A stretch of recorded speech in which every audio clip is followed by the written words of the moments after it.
Miami Waterkeeper is one of the organizations helping to ensure that the waters of South Florida stay clean and safe for everyone to enjoy.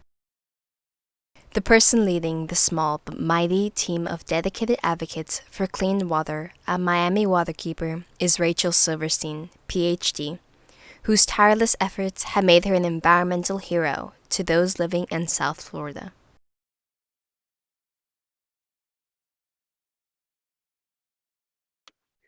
Miami Waterkeeper is a nonprofit that works to protect the water you love.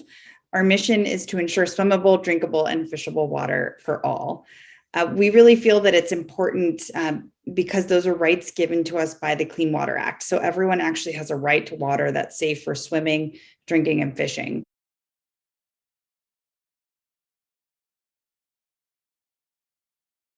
We use a combined approach of outreach and education, scientific research, and legal and policy advocacy in order to make change. And we feel it's really important that everybody has access to clean water.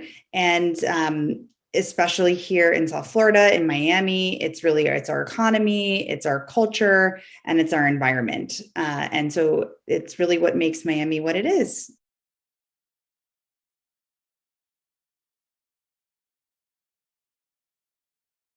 We always start with the science. So we dive in deep into what is known about an issue that comes up. And if there is not enough science about it, we will actually do the science ourselves. So we'll actually go out and collect novel research. We've published 6 peer-reviewed scientific papers as Miami Waterkeeper. And every single week, we collect and publish water quality information from 22 locations where people are regularly using the water and swimming and recreating.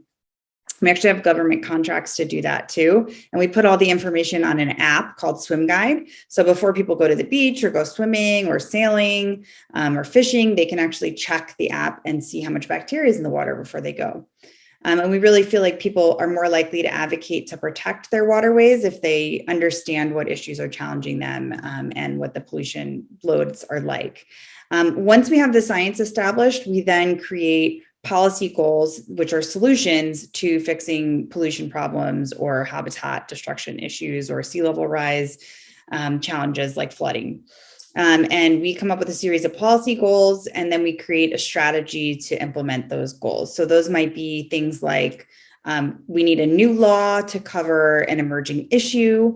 We need to enforce laws that are on the books. So we will actually go to court in order to protect our environment if environmental laws are being broken.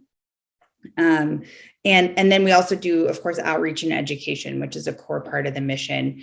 And we share those solutions with the public, from grass tops to grassroots campaigns. We meet with senators to, kindergartners and everyone in between about how they can make change, because we really believe that we need to have an empowered community in order to protect our environment.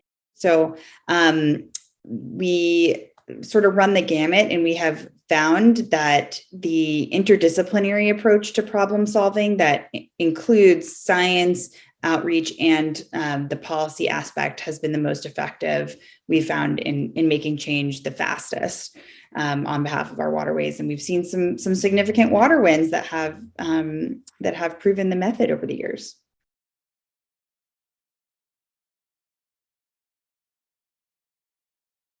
One of the stories I like to tell about how I started was that I took over Miami Waterkeeper, and I was the only staff member.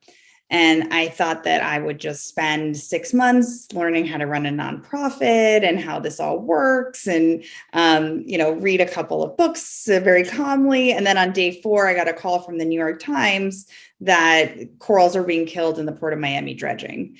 And these were the corals that I had studied as a PhD student, and that I knew very well and I cared deeply about. And so I kind of dug in, and then within 6 weeks, we were actually suing the federal government for illegally harming corals in the Port of Miami dredging, and that turned into a 5-year-long Endangered Species Act litigation that is actually still not concluded, even though that started in 2014. So I learned a lot by doing that, and I learned a lot on the job about being an executive director and what leadership really means in this space and in this capacity, and what it takes to make change. But because I had the science training, I was really able to understand and interpret what the rules mean and how managers are kind of interpreting the science. And I think that gave us a really powerful edge in and it shaped how Miami Waterkeeper approaches problems by really going back and carefully examining the science before we jump into the solution piece. And that's meant that we have a lot of confidence in our positions and that they're really supported in the sound science. And it's given us an edge, I think, in making change and building a reputation for trust.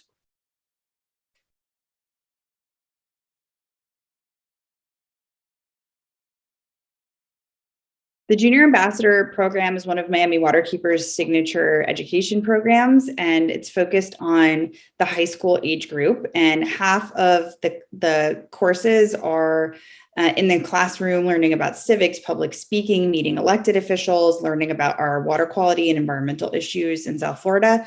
The other half is getting out in the environment and helping and learning through water sampling, habitat restoration work, beach cleanups, things like that. And we found it's a really effective tool in order to teach the next generation the importance of the work, the importance of the environment, and to find empowerment in our youth because they have a really strong voice, a unique perspective, energy, and a lot of ability. And oftentimes people don't think that young people can, make change, but we have seen so many amazing and inspiring examples of youth leadership. And we want to make sure that our Miami youth and our Miami community is able to access this program and to use it throughout their lives as a blueprint for how to make change in their communities, whether in environmental issues or other issues. For me too, I think as we used to talk about climate models out to 2100 as being too far away, that people couldn't understand what was going to happen in 2100. But now I look at, and that's my kids' lifetimes. And that's the lifetime of our youth, and they're looking at very significant changes. So this is really the world that they're going to inherit. I think it is really crucial to have people who understand the issues and who understand what advocacy means in order to protect our futures.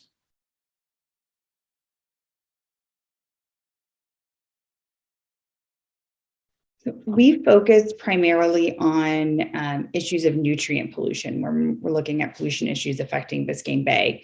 And nutrients are things like nitrogen and phosphorus that you would find in fertilizers that you put on your lawn to make your plants grow. But when they get into the water, they actually fertilize the algae in the water, and it turns beautiful clear water to brown or green, and it causes seagrass die-offs and fish kills and all sorts of issues. So fertilizer runoff from land is one of the ways that nutrients can get into the water, but others are septic tanks. And especially in South Florida, we have a very porous limestone geology.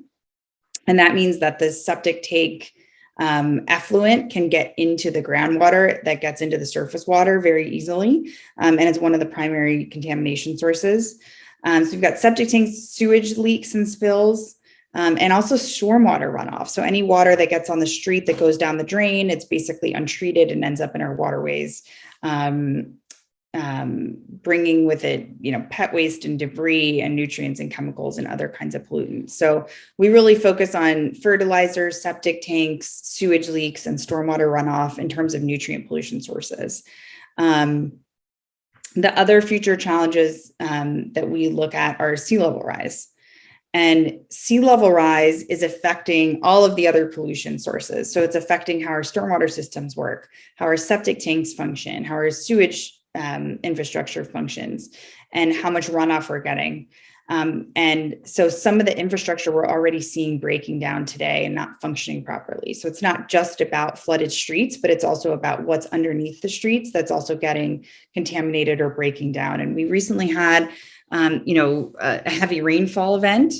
And because of sea level rise pushing the water table up underground, we just don't have enough storage capacity anymore in the region. And when we get these heavy rain events, there's no dry ground to soak up the water before we get flooding. So we saw massive flooding all over the county, and it's really affecting people's lives, and it's a sign of what is coming. So even since 1996, we've seen a 6-inch increase in sea level rise, but that has resulted in over 400% more flooding events.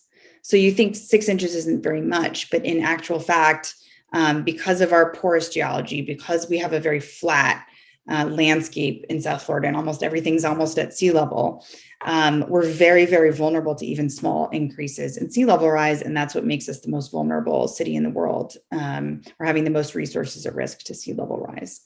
So we have a lot of challenges in South Florida that are becoming even more extreme with the overlay of climate change stressing all of our infrastructure and our ecosystems alike.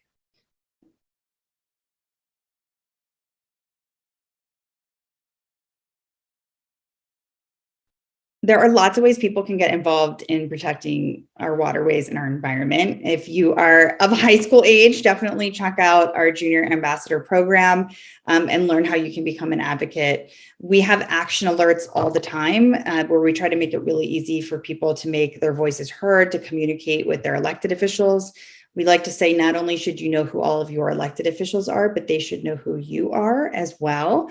Remember that they work for you and they're there to represent your viewpoint and what you think your community should look like.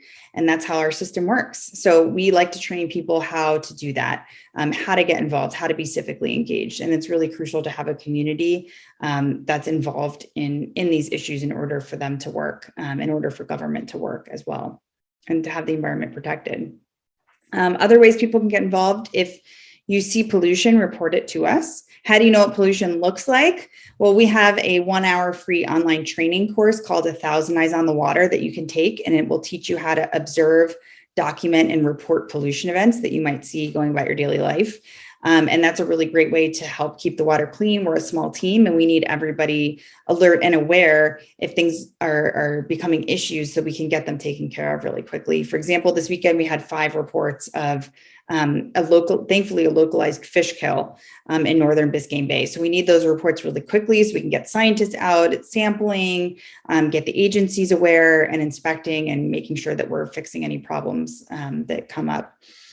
People can also become members of Miami Waterkeeper and support financially. And you can come out to events. You can volunteer. You can show up to government meetings and make your voices heard. We also can provide talking points if you want to come speak about an issue and show up in person too. It makes a really big impact. So lots of ways to help, and we try to guide people through the process because a lot of times it's hard to know where to start.